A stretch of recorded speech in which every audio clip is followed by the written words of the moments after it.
अब विदा लेता हूँ मेरी दोस्त। मैं अब विदा लेता हूँ।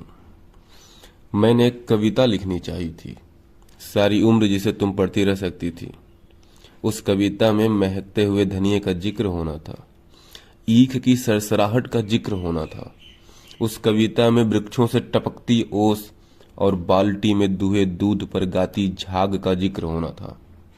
और जो भी कुछ मैंने तुम्हारे जिस्म में देखा, उस सब कुछ का जिक्र होना था। उस कविता में मेरे हाथों की शक्ति को मुस्कुराना था, मेरी जांघों की मछलियों को तैरना था, और मेरी छाती के बालों की नरम सॉल में से स्निग्धता की लपटें उठनी थी। उस कविता में तेरे लिए, मेरे लिए और जिंदगी के सभी रिश्तों के लिए बहुत कुछ होना था। लेकिन बहुत ही बेस्वाद है दुनिया के इस उलझे हुए नक्शे से निपटना।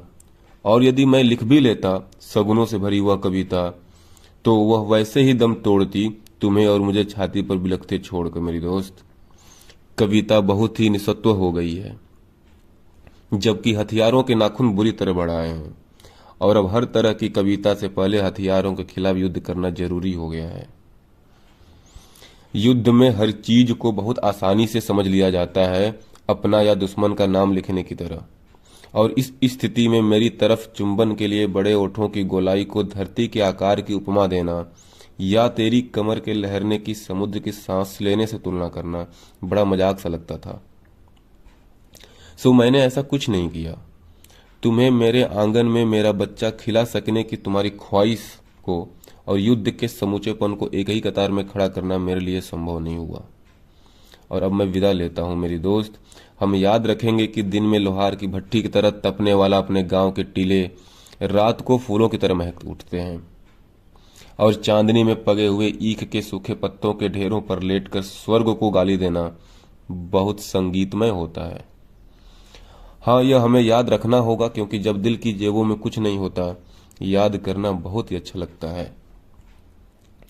मैं इस विदाई के पल शुक्रिया करना चाहता हूं उन सभी हसीन चीजों का जो हमारे मिलन पर तंबू की तरह तनती रहीं, और उन आम जगहों का जो हमारे मिलन से हसीन हो गईं।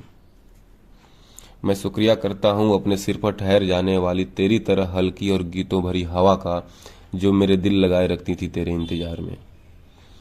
रास्ते पर उगी हुई रेशमी घास का, जो तुम्हारे लरजती चाल के सामने हमेशा बिछ जाता था। टिंडों से उतरी कपास का, जिसने कभी भी कोई उज्र न किया और हमेशा मुस्कुराकर हमारे लिए सेज बन गई।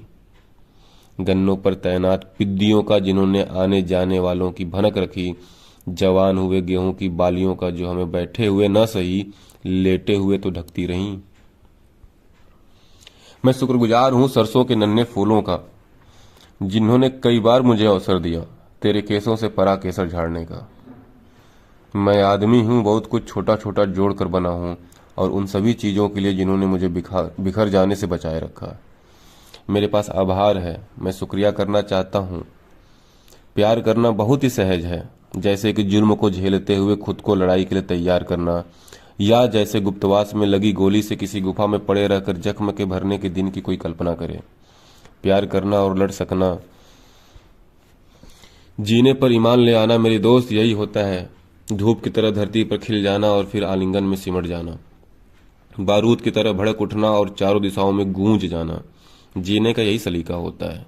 प्यार करना और जीना प्यार करना और जीना उन्हें कभी नहीं आएगा जिन्हें जिंदगी ने बनिया बना दिया।